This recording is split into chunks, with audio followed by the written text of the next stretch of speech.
bem-vindos ao nosso bate-papo de hoje, que é o último texto do professor José Carlos Fernandes que vamos abordar em palestra, que trata acerca da doutrina do coração no Egito. Muito particularmente, dentro da minha modesta opinião, eu acho que é um dos melhores textos dele. É dividido em duas partes e nós fizemos um resumo de ambas as partes e vamos apresentar hoje, sempre deixando bem claro, é um resumo, uma abordagem das ideias principais. Não dispensa a leitura, o texto tem vários outros detalhes que não estão aqui. Mas é importante para que a gente perceba essa ideia do coração, que ainda nos nossos dias é bastante significativa. Imaginem vocês no Egito. Essa ideia que hoje ainda queremos representar, e o coração, se você ligar uma rádio AM ou FM, te garanto que muitas músicas românticas falam de coração. Porque o coração isso, o coração aquilo, só que nós normalmente associamos a uma coisa meio sentimentalista, de tal maneira que nos nossos dias atuais até ficou meio lugar comum, ficou uma coisa meio vulgarizada, porque nós perdemos a chave do símbolo. O simbolismo do coração é antiquíssimo e, desde onde a gente sabe, tem as suas primeiras aparições exatamente no Egito. Antes que a gente entre a conversar um pouco mais sobre esse simbolismo, queria só pontuar algumas coisas para vocês. O simbolismo do coração está muito associado à ideia do centro. Essa ideia que é tão poderosa e cruza o universo em várias escalas. A ideia de que as coisas emanam de um centro e a partir desse centro elas adquirem o seu corpo, elas adquirem a sua existência, a sua manifestação. A partir de um centro elas expandem e se manifestam. Então você pode pegar um átomo com seu centro, ou uma galáxia, ou um sistema solar, ou uma célula, ou uma cidade que é fundada, onde a primeira coisa que se faz é fundar uma igrejinha, rezar ali uma missa e a cidade se expande em torno daquele centro. Uma cidade pequena até hoje, você vai ver que gravita em torno desse central, que é a pracinha da igreja matriz. Ou seja, a ideia do centro, ainda que inconscientemente, nós estamos sempre utilizando. E é sempre uma referência para nós de uma coisa que está em torno de algo fundamental, de algo essencial, e às vezes até de algo sagrado. Então, o centro para o Egito representa um monte de chaves, como, por exemplo, a ponte entre céu e terra, como, por exemplo, o lugar onde a nossa voz é mais honesta, mais verídica, onde nós somos mais nós mesmos, onde reside a nossa essência e onde reside o nosso ponto de encontro com Deus. Então, todo o nosso bate-papo hoje vai girar em torno disso. Muitas coisas do Egito e também algumas menções que o professor José Carlos faz, algumas que também acrescentei, de várias outras tradições, de vários outros autores, falando da mesma coisa. Ou seja, além de tudo, é antigo e é um símbolo reiterativo nas grandes civilizações da humanidade, nos grandes pensadores do passado. Vamos lá? Vamos nessa viagem entender melhor o que os egípcios entendiam pelo simbolismo do coração. Bom, nós vamos perceber então que o Ocidente, sobretudo o Ocidente, digamos assim, de idade moderna para cá, o coração está associado a emoções, eu não diria nem sentimentos. É aquele coraçãozinho bonitinho do dia dos namorados, associado a paixões, a emoções, muito dificilmente um sentimento maduro, sei lá, um casamento com muitos anos, ainda que haja aí ainda amor, que o amor tenha se solidificado em algo mais profundo, um não representaria os seus sentimentos para o outro com um coraçãozinho. Já se percebe que é uma coisa um pouco, digamos assim, emotiva, mais do que propriamente sentimental. Então, no Ocidente ficou muito relacionado a isso. Agora, nas tradições orientais, ele não estava muito associado a sentimentos nem a emoções. Estava associado, veja que interessante, a inteligência, intuição e sabedoria. Nós vamos falar, por exemplo, na Índia, como isso é estreitamente relacionado. O coração do homem como uma outra forma de entendimento, como se fosse um outro cérebro, uma outra central que processa informações e dá a nós diagnósticos profundos. É a sede do discernimento mais veraz e mais profundo. Então, já de início, a gente vê que existe essa diferença muito marcada, embora na antiguidade do próprio Ocidente não se pensasse assim. O próprio Platão, vamos citá-lo, não pensava dessa forma, né? Em culturas cristãs e islâmicas, dentro da teologia, é muito reiterativo colocar o coração como o altar de Deus. Deus considerado como o coração do mundo, de onde tudo emana e para onde tudo se recolhe. Vamos falar mais adiante sobre essa característica do divino como um coração. Então, o altar de Deus é o coração do homem, é o coração de todas as coisas. Ou seja, é um próprio divino que existe e rege nossa vida a partir do nosso coração. Dentro da cristandade, nós podemos ver o simbolismo do Sagrado Coração de Jesus e de Maria como um símbolo super importante.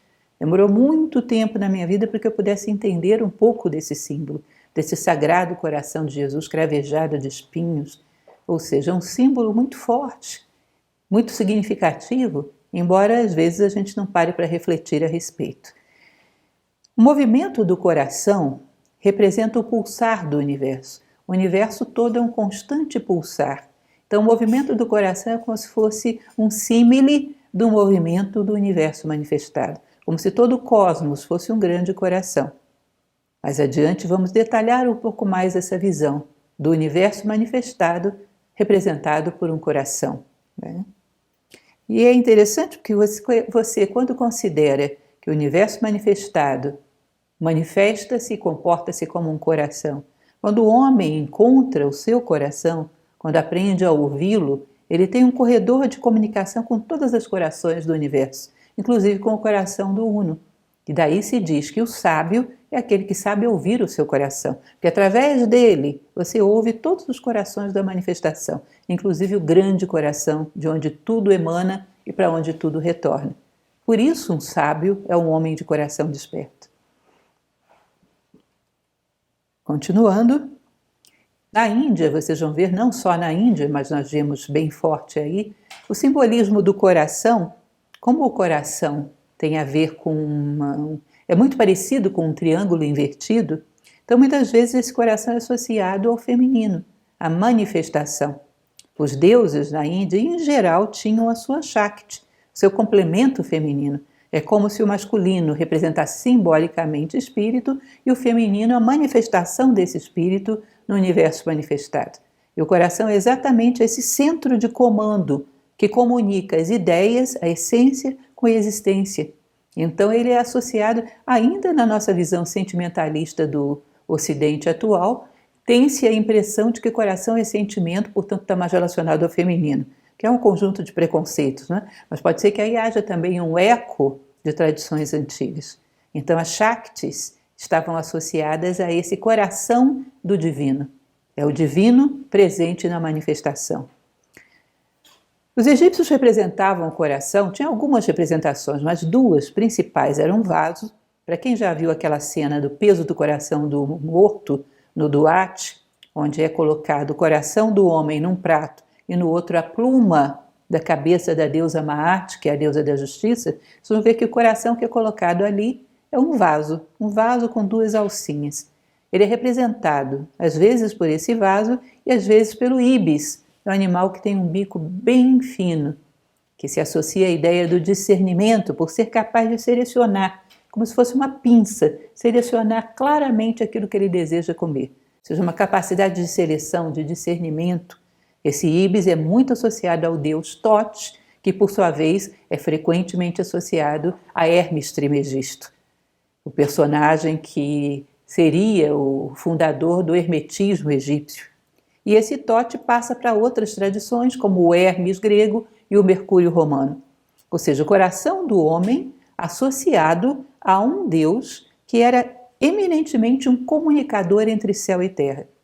Desde o Thoth egípcio até aquele Hermes grego, que tem aquele chapéu com asinhas e asinhas nos calcanhares, a função dele era subir e descer, do céu à terra e vice-versa, comunicando os dois mundos. Vejam bem, se o coração é associado a esse personagem, é sinal de que essa é a função do coração, comunicar esses dois mundos, comunicar céu e terra. Dizem que o deus Ptah teria concebido o mundo em seu coração e depois teria manifestado, feito existir o mundo através da palavra. Nossa, gente, só isso daria uma outra palestra. Vocês não fazem ideia de quanta coisa a gente poderia tirar daí. Porque a palavra, lembram do Fiat Lux na Bíblia?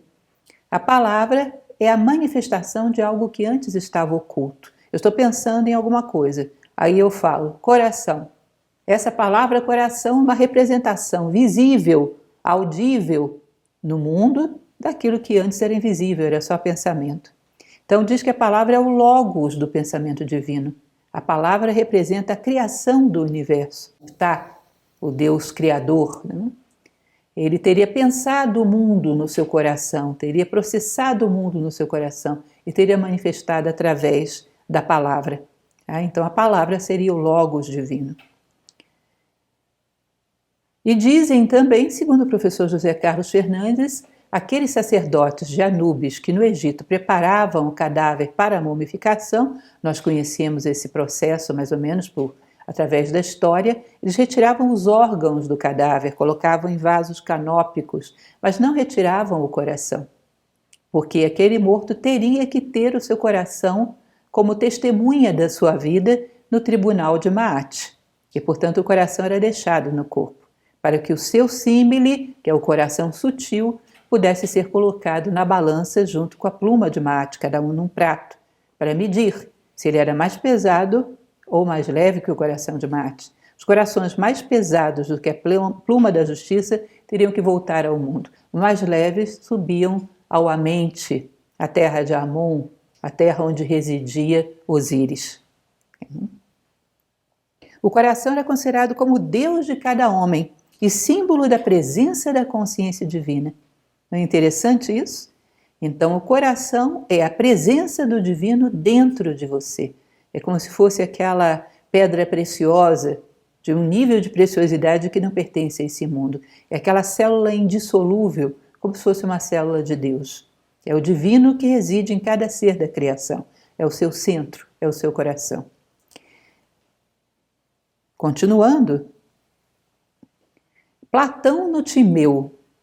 Quem já ouviu falar, o Timeu é uma das obras, para falar a verdade, é a obra mais complexa de Platão, extremamente simbólica, um estilo muito diferente de todos os outros, que são diálogos que dá para acompanhar com lógica. O Timeu é bem diferenciado porque é cheio de símbolos e dificílimo de entender. Num determinado momento, Platão fala do coração nesse Timeu.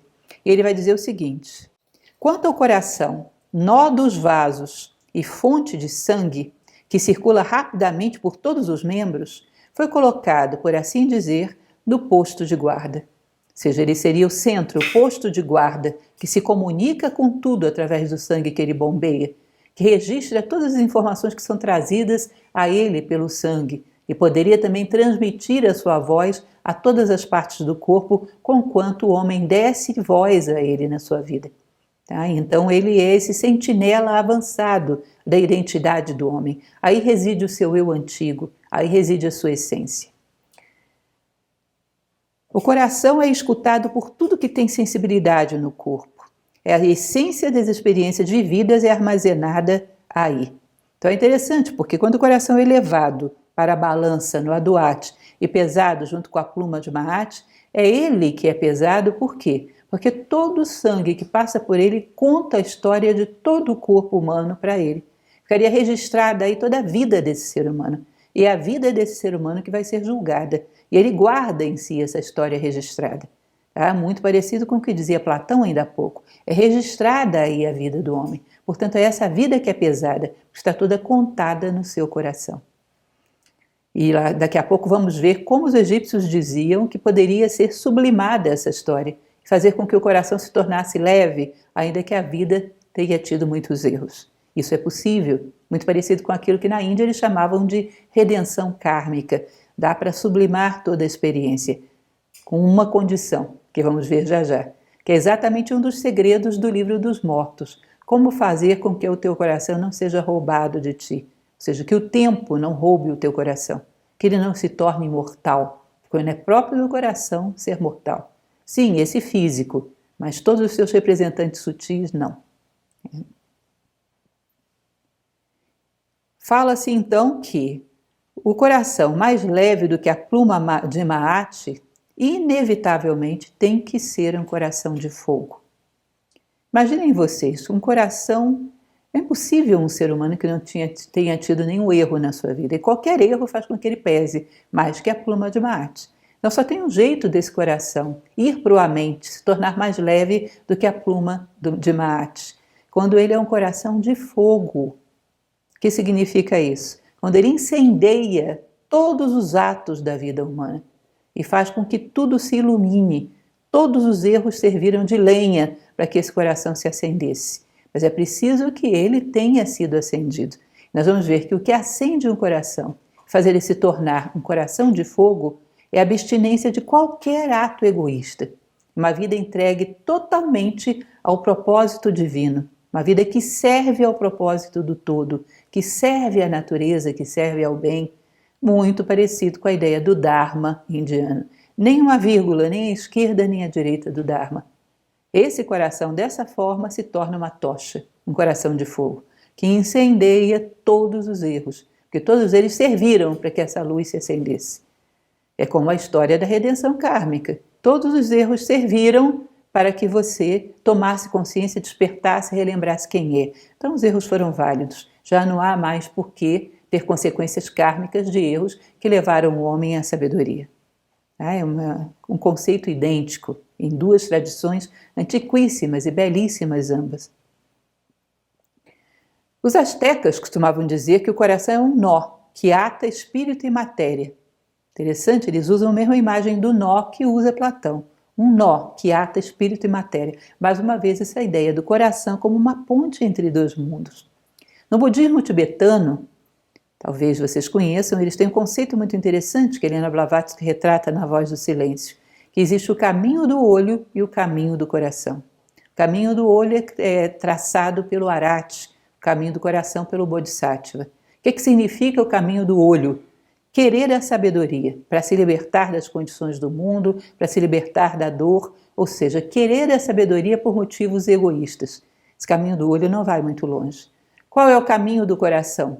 Quando você quer avançar, mas quer levar consigo toda a humanidade. Vai mais devagar, volta para trás, sofre mais um pouquinho, contanto que possa ser uma chama condutora de uma multidão de seres humanos atrás de você.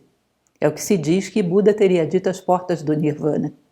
Buda, Siddhartha Gautama, teria dito às portas do Nirvana: não descanso enquanto não vir as costas do último homem penetrando no Nirvana.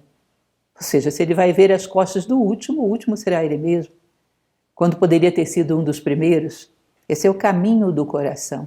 É um caminho que extirpa todo tipo de egoísmo. Faz com que o homem sinta que o seu coração e o coração do universo é um só. Portanto, ele não bate mais por um corpo. Ele usa um corpo como ferramenta, mas ele bate pelo universo. O coração, tratado pela tradição egípcia, mais uma vez eles vão ter uma frase muito interessante aqui, que eles dizem o seguinte: mesmo a ignorância é preferível à sabedoria da cabeça, se esta não produz a sabedoria da alma. Ou seja, se você não tem a sabedoria da alma, a sabedoria da cabeça vai ser prejuízo. Se você se tornou um coração morto, um coração de pedra, a sabedoria da cabeça vai trabalhar totalmente em prol do egoísmo. Porque o coração desperto é o que modera o teu egoísmo. O coração que foi tão ignorado, que chegou a fenecer e morrer, você está totalmente entregue às redes do egoísmo. Portanto, esse conhecimento vai somar para o egoísmo. Platão tinha uma frase muito parecida, considerando que a Grécia recebe grande influência do Egito.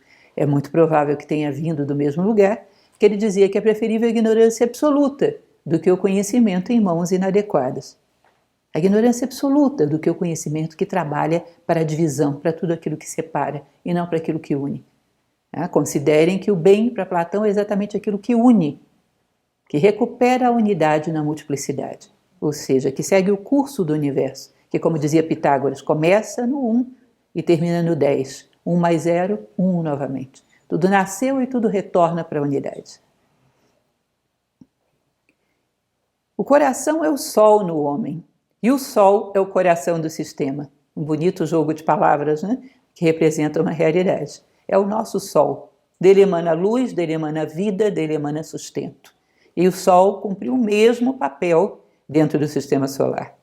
Talvez o coração da galáxia o faça da mesma maneira, desse ninho de galáxias, desse muro, desse super aglomerado, seja lá mais para onde for. Talvez todos eles sejam alimentados por um coração. Já dizia Platão que a circunferência é a mais perfeita das formas, porque todos os pontos são equidistantes do seu coração, do seu centro. Há homens tocha e homens pedra. Homens tocha são aqueles que estão com o coração desperto, portanto são tão sensíveis que tudo que passa por eles registram e medem e pesam pela pluma de Maat. E veem se as coisas estão no seu lugar, se ele pode ajudar a reconduzi-las ao seu lugar. O verdadeiro coração desperto pesa as coisas com a pluma de Maat e sempre trabalha para a justiça, sempre está sensível para recuperar essa harmonia na medida das suas possibilidades, no limite das suas possibilidades. Enquanto o coração de pedra é aquele homem que ignorou tanto o seu coração, ele vai falar sobre isso mais adiante, que ele morre, ele resseca, fica um rochedo no coração do homem. E é insensível a essa voz. E um joguete na mão do egoísmo, como já falamos. Segundo o professor José Carlos Fernandes, ele narra para a gente um amuleto que havia no Egito no formato de um coração. Não um coraçãozinho dos namorados, porque isso não era conhecido, gente. Um coração orgânico mesmo. Esse amuleto, no formato de um coração, ele tinha um monte de símbolos, deuses, que se referiam a algumas virtudes. A sabedoria, a beleza, o renascimento, ou seja, como uma fênix, o coração de fogo é como uma fênix, a memória do essencial, o espelho de Deus. Ou seja, como se fosse um pequeno Deus que reside dentro de nós o tempo todo refletindo a grandeza e os atributos do grande Deus. Por isso a voz do coração é algo de sagrado, de metafísico, que é aquela voz da pureza, da identidade, dos nossos valores límpidos, que cobram de nós uma atitude humana diante da vida, respostas humanas diante da vida. E se você não responde, se você não dá a ele uma resposta, ele dói, dói, dói até o ponto que fenece e se cala para sempre. Portanto, se o seu coração ainda dói, comemore, ele ainda tem esperanças em você. Plínio, em Roma, fala que o Mercúrio, o deus Mercúrio romano, era presidente das palavras e conceitos do coração. Como eu já falei para vocês, Mercúrio é o mesmo Hermes, que era representado pelo Ibis, ou seja, é aquele que rege as palavras e conceitos do coração. Diz que as únicas palavras reais são as palavras sagradas, hieros logos, a palavra sagrada, que é dita a partir do coração, é soprada aos nossos ouvidos e aos nossos lábios através do coração. Senão são palavras banais, palavras vazias, como diz o budismo, que não trazem consolo a quem as ouve. Ora, Apolo, um sacerdote grego do século III d.C., ele escreveu uma obra chamada Hieroglífica, que foi uma primeira tentativa de interpretação dos hieroglifos egípcios. E ele diz o seguinte, que o coração era a primeira letra do alfabeto egípcio e era representado como um íbis. Isso é bem interessante, né? Ou seja, para eles, o íbis, aliás, o deus Tote era considerado o criador da escrita egípcia. Então, toda a escrita era dedicada a ele, tendo como sua primeira letra o íbis, segundo esse autor. Plutarco vai falar mais ou menos a mesma coisa, o nosso Plutarco da Academia Platônica, né, que viveu aí entre 40 e 120 d.C., ele vai dizer que de Tote vinha a inteligência e a memória, e que o conhecimento real emanava do coração. Mais ou menos a mesma ideia, apenas para fazermos um apanhado histórico, não é isso? Aí vamos às máximas de Ptah-hotep, né? Pretendo comentar esse livro para vocês, o que existe dele, alguns fragmentos existem até hoje, é belíssimo. É difícil comentar um livro como esse, porque não tem uma frase que você possa menosprezar. São todas muito belas. Ptah-hotep, esse vizir egípcio que viveu aí em torno do final do século 25 a.C., imaginem vocês, ele deixa uma série de frases maravilhosas. O coração é a verdadeira medida que dá a chave da moral. Ou seja, aquilo que você pode colocar diante do seu coração sem se envergonhar e sem imaculá-lo, isso é moral. Banhe o teu pensamento, palavra e ação nas águas do coração. O coração do homem é o maior mistério do universo. Ou seja, ao colocar as coisas, pensamento, palavra e ação, diante do coração, se você não nubla o seu espelho, isso é moral. É moral num ponto de vista atemporal, não só dessa civilização. Não viver de acordo com o coração faz desaparecer o coração. Ou seja, Tauatepe, aí no século 25 a.C., já vai dizer que o coração, em determinado momento, de tanto ser ignorado, se cala para sempre, como se ele morresse. E fica um corpo sem centro. E se ele não tem centro, esse corpo vai seguir qualquer centro que o seu ambiente lhe proponha, que o seu meio lhe proponha. Ou seja, vira uma folha ao vento. Nenhum dom é melhor do que o coração. Chega ao coração aquele cujas palavras não giram egoisticamente em torno de si. Parem para perceber, gente. Eu já propus esse exercício em outras palestras, e eu mesmo costumo fazê-lo. Você está caminhando pela rua, de vez em quando vem uma conversa aqui e ali. Quando você está num parque, que você ouve as conversas das pessoas que estão por ali. E, em geral, são conversas voltadas para falar de alguém, egoisticamente. Palavras faladas para botar o teu ponto de vista sobre o outro, em geral minorando e não avaliando como uma virtude, em geral avaliando mal, em geral criticando. Ou seja, as nossas palavras são tão egoístas, são tão voltadas sobre a projeção do nosso pequeno eu, sobre a projeção da nossa personalidade e pela diminuição dos demais. As conversas são absolutamente pessoais e egoísticas. Ele diz, isso não são palavras, isso são ruídos. Palavras realmente são palavras totalmente destituídas de egoísmo e voltadas para fazer com que o homem caminhe na senda de Horus, ou seja, no caminho de união de céu e terra. Existe um conceito indiano, que eu já falei para vocês muitas vezes em outras palestras, mas vale a pena repetir aqui, que é o conceito do Sutratma.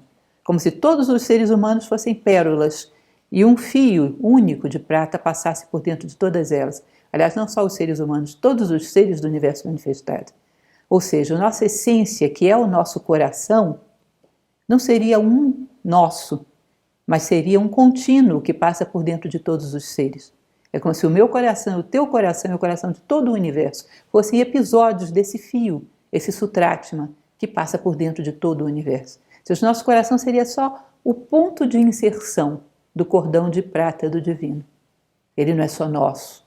E quando nós ouvimos o nosso coração, ouvimos os seus mistérios. E encontramos a fraternidade como uma necessidade concreta. Já não dá mais para ignorar os inúmeros outros corações que fazem parte do meu. O coração extravia-se ouvindo seu ventre. Ele deve afastar-se dos apelos das entranhas. E Tauatepe, mais uma vez. Ou seja, ele se dispersa. Quando o ser humano não aprende a mergulhar no seu coração, a aprofundar a sua voz, a energia do coração se dispersa. Ele pode começar a ouvir não o corpo como um todo ou as vozes do céu e da terra, mas começar a se concentrar nas vozes das entranhas do ser humano, das suas vísceras, do seu ventre, que é tudo aquilo relacionado à sobrevivência. Instinto de sobrevivência, instinto de perpetuação da espécie, com o maior conforto possível e nada mais. Esse é um coração que se esvaziou, se descaracterizou, foi violentado. Um coração à beira da morte ou já morto, inclusive. Os instintos tomam o lugar do coração e passam a ditar as suas máximas como o sentido total e absoluto da vida. O coração em chamas torna nossas as sendas do divino. Também outra frase linda egípcia. Ou seja, o coração em chamas dilui a separatividade. E você passa a considerar o caminho do divino, que é um caminho de levar os seres todos para a unidade, como teu caminho, teu interesse, o objetivo do todo é teu objetivo. Você passa a ser uma parte integrante do todo, consciente dos objetivos do todo. Assim como a minha mão trabalha para o bem do meu corpo, assim como cada célula minha deveria trabalhar para o bem do meu corpo, assim é um homem cujo coração despertou. As sendas do divino, as sendas do corpo, são também as sendas da célula. Quando essa célula tem o seu coração desperto. Uma célula que perdeu esse centro, perdeu essa essência, perdeu a sua memória e a sua identidade, pode trabalhar contra o corpo. Percebe que isso é diluição das fronteiras daquilo que no Tibete se chama de heresia da separatividade? Eu sempre uso um exemplo, que não é meu, o exemplo do professor Jorge Ângeli Braga, que fundou a Nova Acrópole, que ele diz para você olhar a areia de uma praia, onde você passa o dedo e faz um sulco, passa o dedo e faz um outro sulco. Você diz, tem 2 sulcos, 2 seres, mas daqui a pouco bate o vento e tudo vira só areia novamente. Nós somos assim, um sulco, cravado nas areias do tempo momentaneamente, mas daqui a pouco passa o vento e nós voltamos a ser o que sempre fomos, uma parte da unidade. Toda separatividade é ilusão e o coração sabe disso. Se você aprende a mergulhar nele, o coração sabe disso e vai te comunicar o objetivo divino como o teu objetivo. Acima e além e quase que exclusivo, acima de qualquer objetivo egoísta. E mesmo capaz de, através do fogo, diluir esses objetivos egoístas. Mais uma vez, um outro ensinamento egípcio muito bonito. O ávido carece de descanso. Não descansa sua alma em vida ou no mais além. Afasta de si todos os bens reais. Ou seja, o ávido, tudo que é realmente bom se afasta dele. Ele corre atrás de sombras. Foge do seu ser antigo e se torna um escravo do agora. Percebam que coisa interessante isso, porque o ávido está buscando coisas que ele nunca vai ter porque não existem, são sombras. E abre mão da única coisa que poderia ser realmente dele. O coração e todas as suas vozes são reais. O coração fala de justiça. Se você é justo, quem pode tomar isso de você? O coração fala de fraternidade. Se você é fraterno, quem pode tomar isso de você? Agora, tudo que não é teu pode ser tomado de ti, até esse corpo físico um dia irá embora. É uma matéria que não pertence a nós, pertence à natureza. Então o ávido, buscando sombras, abre mão do que é real. Entrega o que é real em nome de sombras. E não encontra paz, porque ele é um buscador de coisas que ele nunca acha, ou quando acha, nunca retém. Porque elas somem, escoam pelo meio dos seus dedos, não são reais. Portanto, vive angustiado e não encontra paz, nem nesse mundo, nem em qualquer outro. E aquele que foge do seu ser antigo, que na verdade é o seu ser eterno, se torna um escravo do agora. Ao fugir de si próprio, foge da única liberdade possível, que é através do seu coração. Ele pode estar no céu e na terra e nos corações de todos os seres, ou seja, a maior liberdade possível. Ao nos alienarmos dele, nos tornamos escravos das circunstâncias. Vejam que linda essa frase. Aqui já me parece que é do livro dos sarcófagos, que diz o seguinte: o que é violento carece de coração. Quem é frívolo de coração não fundará morada. Não tem um centro, não tem uma identidade. Aquele que é violento, a primeira coisa que ele violenta é o seu próprio coração. A primeira vítima do violento é o seu próprio coração. Esse coração machucado vai cada vez mais perdendo a sua voz, a sua capacidade de se manifestar, a sua capacidade de estar presente todos os nossos dias, sinalizando as nossas ações. Já já vamos falar sobre isso. Como a voz do coração está por aí dentro de nós. Não é a voz das paixões, não tem nada a ver com isso. Mas uma consciência profunda que constantemente está sinalizando o rumo certo da nossa vida. Cada violência que ele sofre, cada vez mais ele machucado vai se calando, vai perdendo a voz. Em determinado momento você já não ouve a voz do silêncio. O coração, na forma de vaso, vocês lembram, que medido com a pena de Maat, ele dá o equilíbrio, a justiça, porque a pena de Maat é a deusa da justiça.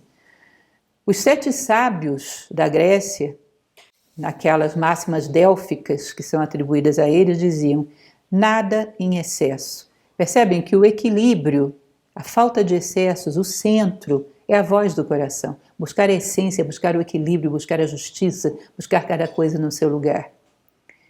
Na Índia, esse centro de equilíbrio era representado como sátiva e também como a reta ação. Para quem conhece o Bhagavad Gita, o livro inteiro fala sobre a reta ação. Na tradição budista, no Dhammapada, é o caminho do meio, é o centro, é o coração da tua vida. No Talmud hebraico, disse: se corre o teu coração, faz com que volte ao seu lugar.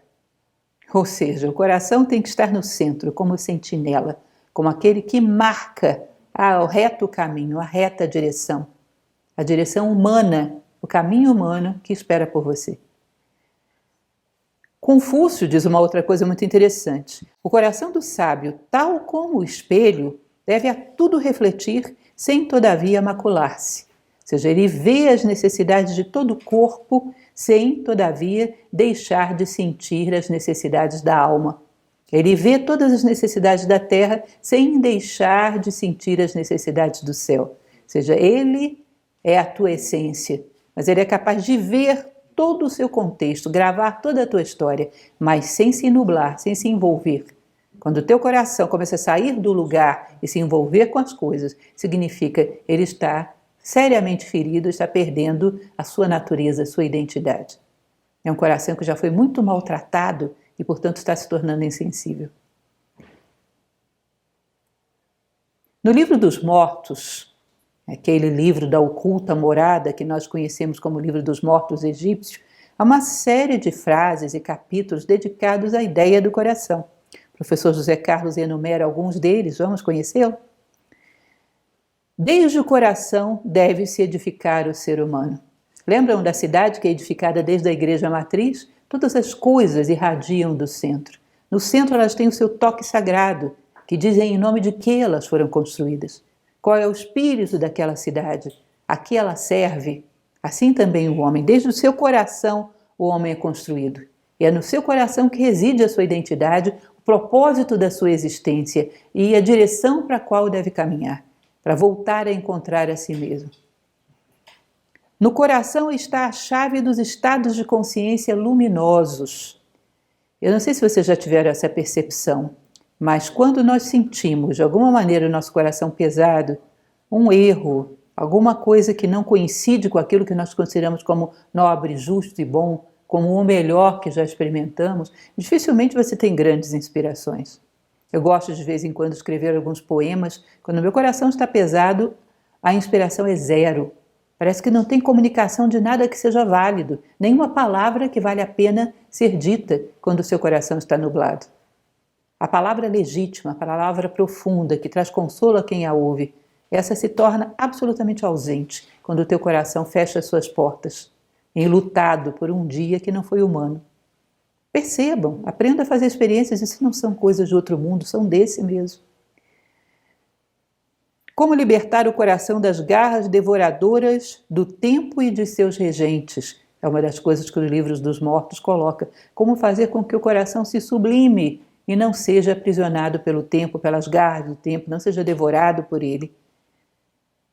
Julga-se o coração porque ele grava as pegadas do homem na terra, como nós já falamos. Então são alguns dos ensinamentos presentes nessa coleção de papiros que nós chamamos do livro dos mortos egípcios. Mais uma vez, uma frase egípcia belíssima. Teu coração pertence a um Deus que te conduziu a este corpo. Podes renová-lo, unindo-te ao Deus que nele mora. Deus renova teu coração. O coração renova a tua vida, e a vida renovada purifica o corpo. Se o abandonares, se abandonares o teu coração, ele será um cadáver. Ou seja, ele se cala e o fluxo da vida se rompe. E você só sobrevive, não vive mais. Horus, como eu falei para vocês, vive no coração. E ele seria aquele que faz a ponte entre o mundo de Ísis e o Osíris na mente, aquele que é capaz de combater as sombras, Sete, é aquele que é um comunicador de céu e terra, que está no meio do caminho.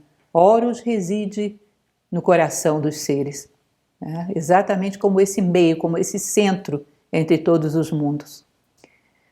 O coração é importante, então, para os egípcios, porque ele é o centro do homem e escreve, demarca na terra os desígnios do céu e faz chegar ao céu as vozes da terra. Ou seja, ele é um comunicador, ele liga esses dois mundos. Ele recolhe o melhor da terra e escreve na terra os desígnios do céu. Confúcio fala muito sobre isso também, é belíssimo.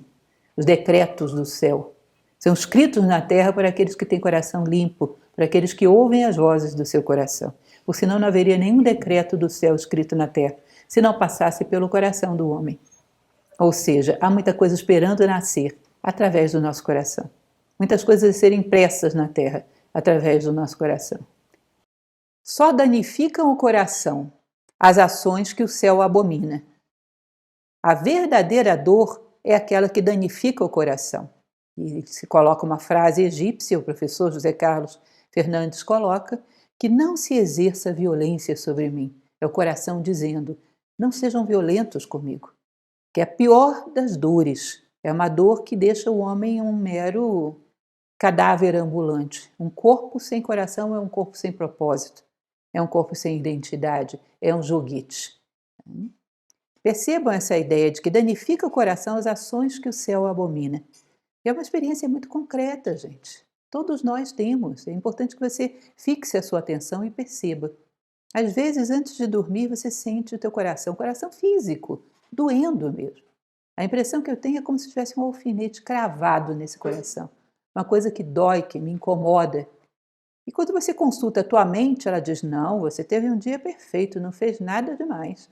Nossa, você fez tudo direitinho, passou pelas pessoas, cumprimentou, fez tudo certo, foi amável com todo mundo. Aí você manda a mente calar a boca e pergunta para o coração, o que foi? Se você se coloca diante dele como diante de um templo e pergunta, o que foi? É impressionante, porque ele te leva exatamente ao momento onde você formalmente cumprimentou assim uma pessoa, mas não olhou nos olhos dela. Se tivesse olhado, teria percebido que ela precisava mais do que de um cumprimento formal. Ela precisava de você, ela precisava de atenção, precisava de carinho. E você ignorou, por praticidade, por pressa, por desatenção, seja lá o que for. Aquilo que a mente não registrou fica aí cravado no teu coração, como um espinho.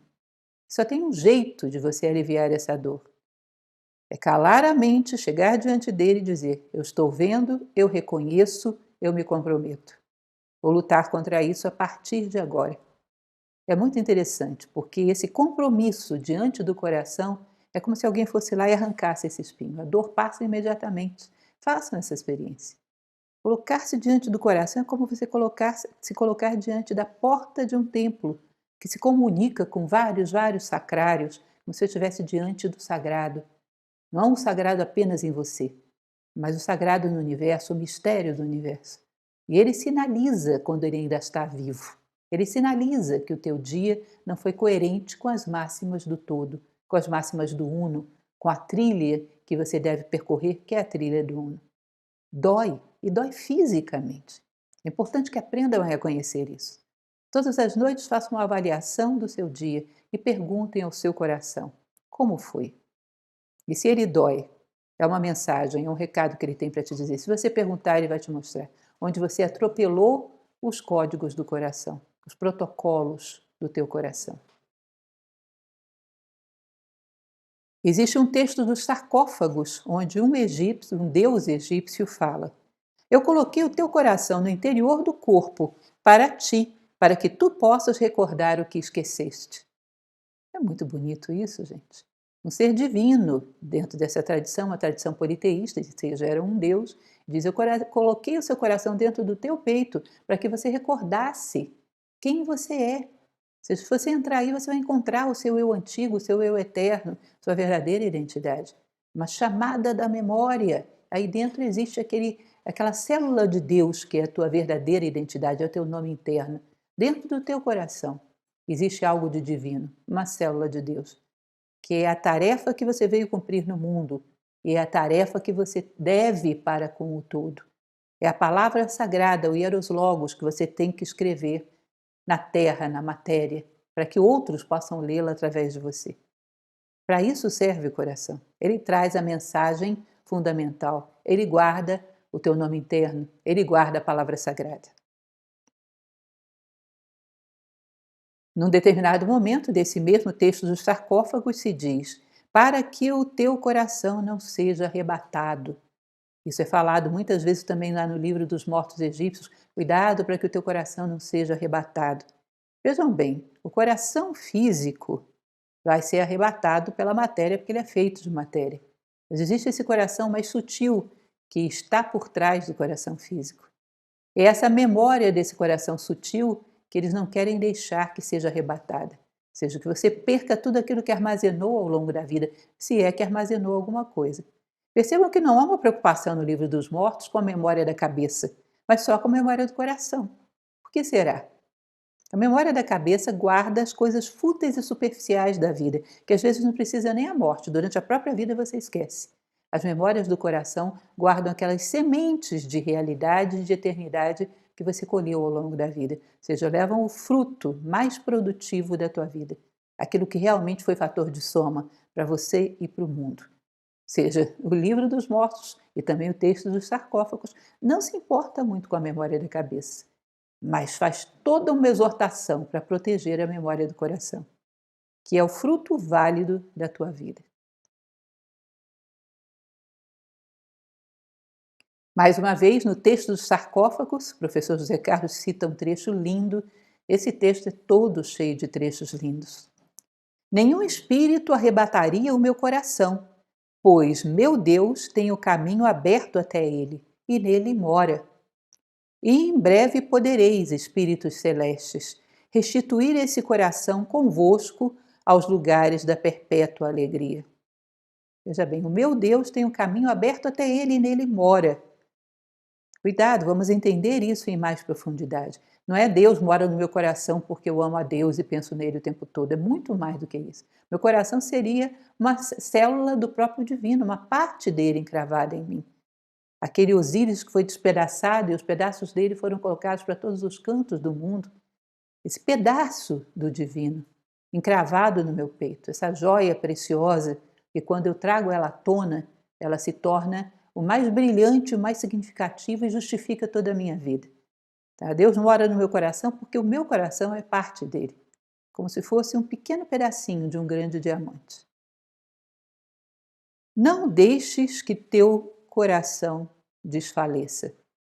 Isso diz o papiro de Ani, que é um dos muitos papiros que compõem o livro dos mortos egípcios. Não deixe que teu coração desfaleça. Se você ainda ouve a voz dele, aprenda a estimular cada vez mais essa voz, ouvindo mais, trazendo em prática, conversando com essa voz e perguntando o que ela quer te dizer, procurando visualizar, percebendo que através dessa voz você tem muito mais profundidade na compreensão de si mesmo e de todas as pessoas e coisas que você toca. Porque o profundo se comunica com o profundo, o superficial com o superficial. Perceba que através dessa voz as tuas palavras são dotadas de sentido, se tornam construtoras, se tornam mensagens válidas, se tornam pedacinhos de verdade, pedacinhos de realidade no mundo de ilusões. Não deixe que a tua vida termine sem ter ouvido o teu coração, que é a sede de toda a tua vida. Recordo mais uma vez um episódio que conto em muitas palestras, mas que acho interessante contar aqui. Quando os gregos combateram com os persas em um número muito menor do que os persas na Batalha de Maratona, e que, por incrível que pareça, eles conseguiram vencer, a preocupação deles é que alguém chegasse em Atenas antes do pôr do sol do terceiro dia. Porque eles haviam combinado com os atenienses que, se não tivessem mensagem de vitória até o pôr do sol do terceiro dia, eles destruíssem a cidade para que não fosse profanada pelos persas. E eles venceram, sabe-se lá como. E pegam um velocista, que era como um atleta atual, chamado Fidípides, e manda: corre lá, corre contra os atenienses que vencemos. E Fidípides, feito um louco, sai correndo porque, se ele não fosse rápido, Atenas seria destruída. E quando ele chega em Atenas, ele tem fôlego para dizer apenas uma palavra: Nenike kamen, vencemos, e tomba morto. E Atenas foi preservada, com todas as suas belezas, com todos os seus templos. Talvez haja também um Nenike kamen para ser pronunciado por cada um de nós. O nosso coração guarda essa palavra. Não podemos tombar antes que essa palavra seja dita. Portanto, não vamos deixar que o nosso coração desfaleça. Não antes de termos dado o recado dele ao mundo e não antes de termos escrito a palavra sagrada que ele nos mandou escrever nas areias do tempo e da matéria, para que outros, através da nossa vida, possam também despertar os seus próprios corações. É basicamente isso. Agradeço muito. Não sei se temos perguntas, temos? Então vamos para as perguntas. O Egito era reencarnacionista? Sim, o Egito era reencarnacionista. Tá? O peso do coração do morto era bem claro em relação a isso. Aqueles que não tinham um coração mais leve do que a pluma de Maat voltavam ao mundo. Eram devorados por um monstro que tinha corpo de leão, cabeça de jacaré, e eram devorados por esse monstro e voltavam a viver na Terra. Por uma razão muito simples: o seu coração só tinha coisas da Terra. Não tinha porquê mandar um coração pesado, pleno de coisas materiais, para um mundo onde não existe nada de material. Ou seja, você caminha para onde o seu coração aponta. Então, eles trabalhavam sim com a ideia da reencarnação. Não é, como se pensa, exclusiva da Índia. Parece que havia várias civilizações que pensavam assim. Imagina. Como abrir as portas do coração quando o tempo o endurece? Olha, se o tempo tivesse endurecido seu coração, você não faria nem essa pergunta. Quando ele realmente endurece, a pessoa já não acredita em mais nada e já não é capaz de se entusiasmar por mais nada que não sejam vantagens pessoais obtidas a qualquer preço. Esse é um endurecimento que é difícil de reverter e eu realmente não sei como. Tem uma determinada passagem da própria tradição egípcia que fala sobre isso, que Sekhmet, a deusa leoa, com as suas garras, seria capaz de recuperar esse coração. Mas eu realmente não conheço isso profundamente, nem entendo, então não poderia falar. Mas, em geral, quem tem alguma sede, alguma angústia, alguma dor, algum desejo de contribuir, algum interesse por esse tipo de assunto, esse interesse quem despertou em você foi o seu coração. Agora, depois dele petrificado, aí você está falando de uma pessoa muito, muito, muito insensível à dor alheia.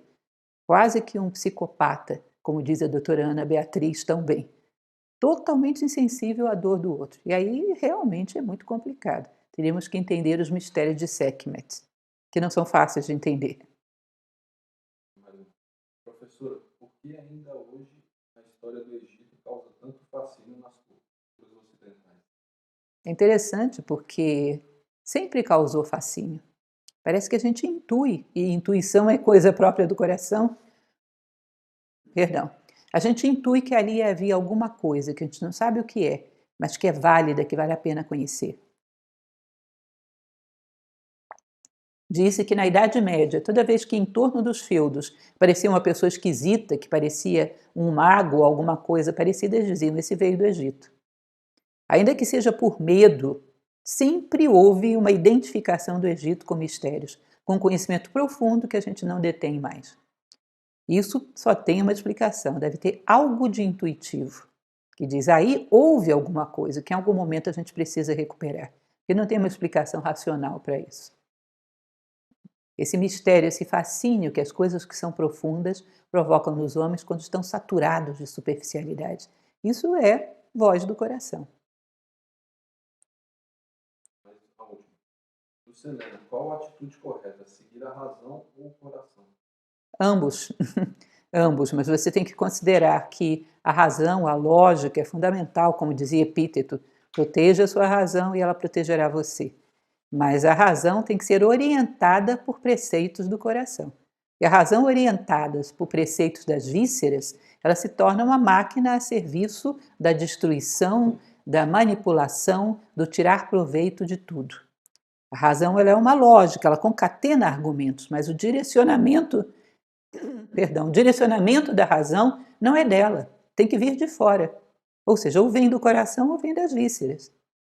Eu dou para você uma coisa, faz com que pesa esse objeto para mim. Você vai utilizar ali todo um padrão de medidas e esse sistema métrico decimal que você vai utilizar é pura razão. Mas o objeto que você vai pesar não foi decisão tua, eu que te dei. Se é uma flor ou se é esterco, não é a tua matemática que decidiu, é aquele que te deu esse objeto a ser pesado. Portanto, a razão é fundamental, mas ela tem que ter a sua direção dada pelos preceitos do coração, porque senão ela é instrumental, ela serve para cima e para baixo, ela serve para qualquer coisa. Não pense vocês que os grandes tiranos da história, os grandes genocidas da história, não conheciam de lógica, porque se não conhecessem não teriam feito o estrago que fizeram. Ela é instrumental, ela é super necessária, mas ela necessita ser guiada pelos preceitos do coração. É ele que dá a direção. Sim, curtir, compartilhar e o que mais? Se inscrever no canal. Isso. Lembra vocês de curtirem, compartilharem e se inscreverem no canal, porque isso é muito importante para a gente e isso ajuda a chegarmos a mais pessoas. Uma curiosidade que eu gostaria de compartilhar com vocês: o nosso canal do YouTube é inteiramente orgânico. Nunca, até esse momento, pagamos propaganda para aquele canal. Portanto, ele cresce pelo apoio de vocês, cresce pelo incentivo de vocês, pelo compartilhamento que fazem. Então, dependemos muito de vocês para que essa mensagem atinja outras pessoas, quiçás outros corações. Eu espero que você possa contribuir. Um abraço e boa noite a todos.